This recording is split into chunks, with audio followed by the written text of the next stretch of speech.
Well, what are we going to talk about today? Major Pitcairn. And of course, we know him from his part on the Lexington Green, in which he takes two groups from his 220 advance guard and moves against John Parker and the Lexington militia there, because he couldn't pass them by. He had to do that. And so he has already told his men, this is not going to be an altercation. We're just looking to find out what they're doing. And so he's moving forward, and he commands the militia to drop their arms and what have you, and they're moving there, but then a shot fires out, and then several of the militia jump behind a stone wall. They fire. The British return fire. They have their muskets, and then there's a meeting hall on the left there, and they start getting some shots from the meeting hall, and so it's turning into a conflagration. And Pitcairn and the other officers are telling the men, no, just disarm them. Let's not charge. But they charge, and they've got their bayonets, and several die. But in his debriefing, he and the other officers, after getting back to Boston and telling the commanders what happened, said that they were calling their men back, but they just weren't responding. He had said that one of his men of the 10th got wounded. I guess his horse, Pitcairn's horse, was shot twice there. But So now he's no longer on horseback, or he took somebody else's horse. I don't know that for sure. But so that's how we're presented there. So. And that kind of fits with what Parker was doing too, who we've talked about earlier, about saying, guys, let's not do this. But then Parker had his own issues there. So that's kind of what we know about that. Also, when we talked about Parker, we realized that Parker had actually organized his men, what was left of his men, behind a wall, and then ambushed Lieutenant Colonel Smith and Captain Parsons when they're coming. Well, now we learn that Pitcairn, somewhere along the line, probably after that ambush, charged Parker's line. Oh, okay. Okay. And it was a pretty fiery affair, and his horse was shot from underneath him. The second horse? Pitcairn, I would assume it's a second horse, yeah. And then evidently he was captured because it says that he lost his pistols to the captors. But he was able actually then to somehow disengage from that. Maybe the Since no war had been declared, what do you do with a major from His Majesty's army? Well, that's a really bad, dangerous thing. Let him. We'll take your pistols. Whatever it was, but he had helped. His object is to push the militia back and allow the troops to continue on to Boston. And so that was not only a military move on his part, but also to allow the body to retreat, which was. So he sounds like a pretty brave officer. Brave, courageous, knows what he is doing. Well-disciplined, calm, commanded respect from the soldiers. So while many of the men were just trying to get out of there, Pitcairn organized his group and actually attacked the militia. So that's kind of an additional piece of information that typically doesn't come out. Sure. So that is the Lexington Concord. But he also was at Bunker Hill. With General Gage. With General Gage. Bunker Hill is how many months after April? I mean, what month was that? Okay, so Lexington Concord, April 19th, Bunker Hill, June 17th. That's pretty fast. Okay, so that is pretty quick. And of course, we know something about Bunker Hill because we chatted about Joseph Warren. And so you told me the last time that Gage got off on the boats at the beach. Yes, right. So I'm assuming Pitcairn did the same? Oh, Pitcairn was involved. So Pitcairn was at Lexington and Concord. What happens next? Okay, at Bunker Hill, which is right across the water from Boston and a threat to Boston and the Redcoats there, the militia came and occupied that, and so they had to send a force over, engage, and of course was there, and Pitcairn was there as well as some of the officers that we'll read through when actually war was declared. But Pitcairn was in charge of 300 Marines as a reserve force. Okay. Okay. And they made 3 assaults up the hill, and they were repelled because militia had dug in. They had trenches, and then they had a redoubt there that they built there as kind of a central area. And so the British, with line after line, and the officers on horseback are going up the, Breed's Hill, actually, it's 70, 75 feet high, maybe as much as 80. Bunker Hill is over 100 feet, 110 feet high, which is not huge, and yet when you are marching troops up, and it's, a bit of a slope, plus there are obstacles in the way. Of course. They were repelled twice, severe wounded and killed on the British side, very little with the militia because they're dug in and well supported. He goes on the 3rd charge up the hill. So they bring in the reserves, and that's his 300 Marines. Yeah. And so what happens in the 3rd charge? Well, the militia runs out of gunpowder. Oh. Okay.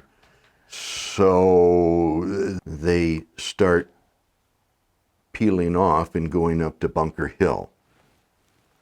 And they don't have the bayonets that the Marines have. And so up goes Pitcairn there and leads the bayonet charge into the first trenches Of Breed's Hill.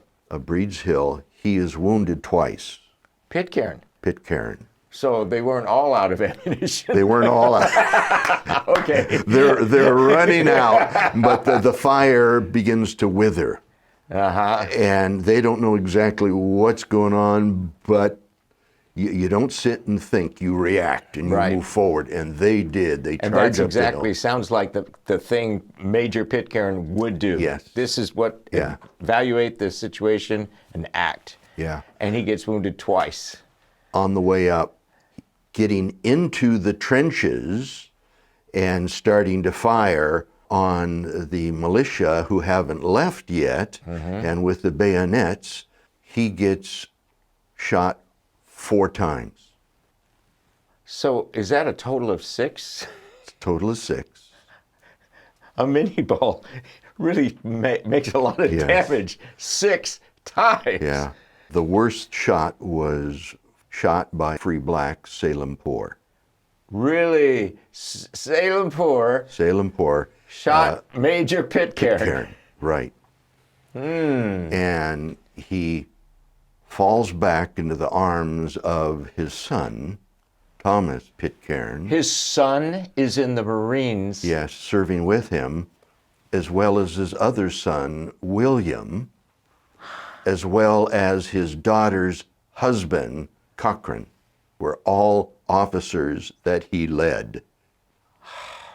So he falls into his son Thomas's arms. Yes. And he said, I have lost my father. Well, the rout continues, and the militia are pushed off the hill. They carry him. He's still alive. 6 wounds. With 6 bullets. Yeah. And they carry him to actually the most feared enemy of the soldier. Who's that? An army surgeon. Oh. They're very busy, and they're just, it's triage. It's just save their life. So cut here, dismember there, what have you. And, germs is not part of the vocabulary. And so to sanitize the surgical instruments, they just wipe it on their clothes, which is full of blood anyway. Yeah. But General Gage sent his own personal surgeon, Dr. Cast, to work on him. And so they evacuate him. They start to do some of the triage on him, and 6 wounds. And he says to the doctor, just wait, I need to put my affairs in order. Okay. So he's going to, his sons are there, I assume, and his son-in-law. And so whatever he does, and then he says, proceed. The doctor takes his waistcoat off. He hemorrhages, okay, because the waistcoat was holding. He opened the hemorrhage, which means lots of blood.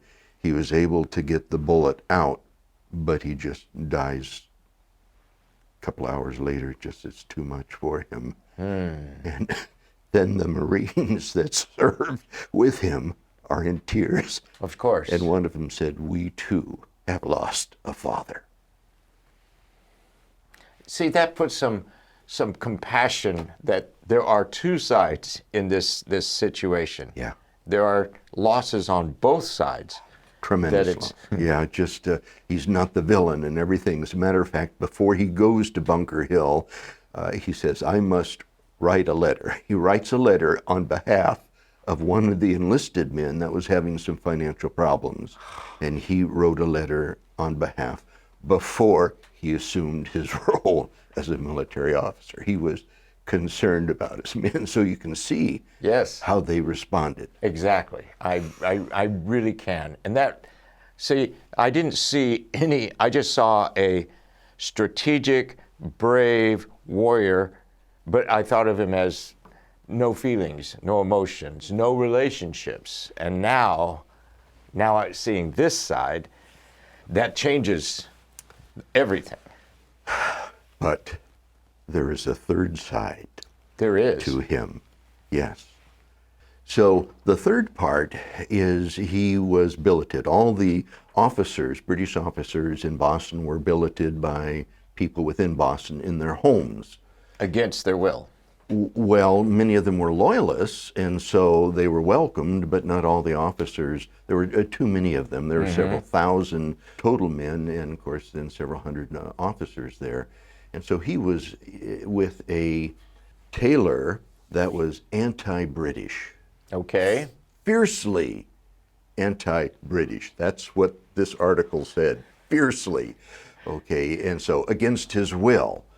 But evidently Pitcairn was very affable. People liked him, and Shaw began to warm toward him. Okay. And so Pitcairn would have social events at Shaw's house and would bring Bostonians and British officers together, and they would have a social events where they could talk and debate about different things. And his charm and his wit always kept things to a low level. However, on one occasion, a Lieutenant Wagg made disparaging comments against the colonials, and Francis Shaw's teenage son, Sam, threw his glass of wine on Lieutenant Wagg. Oh boy, I bet you could have heard a pin drop. Escalation. Yeah. And a duel was declared. Mentioned. Not yet. I don't know if it was declared, but they were talking about it. The article is, saying that way. But Pitcairn diffuses the situation. Okay. Again, with humor and gentlemen, we don't know. So Francis Shaw now is indebted. Yes, because his son wouldn't, against a lieutenant. Yes. He'd lose his son, and so all of a sudden, those tables change too. So he has actually won some of the respect and possibly even some of the friendship of Mr. Shaw. Shaw, Boston, he also used this type of ability, strengths, heart, in other cases too. So people looked at him as somebody that was honorable, trustworthy, that they could go to. So this is a third facet of his life, that he was Anglican and went to church on Sundays, but also during the week he was also now known for his foul language. So okay, so you're giving me a very well-rounded picture of this. I think I would like to have met him. Wouldn't he Yes. been fun to be with? Yes, and I bet his sons admired him very much. Yes. And probably wanted to walk in his steps. Let's be compassionate. Let's be social. Let's not just be cruel and efficient. And so you can see how men gravitated toward him. Yes, I could Okay. see that. Now, another little side note is he had a son, another son. Okay, yeah, and he was a cabin boy on the HMS Swallow Okay. several years before. All right. And they discovered an unknown island that the captain, because his son had seen it before anyone else, So this cabin boy spots an island. an island, I assume out on the Caribbean or somewhere? they in South Sea, Uh-huh. Oh, the South Sea. South okay. Sea, and the captain, which, said, well, son, since you saw it first, we'll name it after you. What do you think the name of the island is? I don't know. What's his last name? Oh!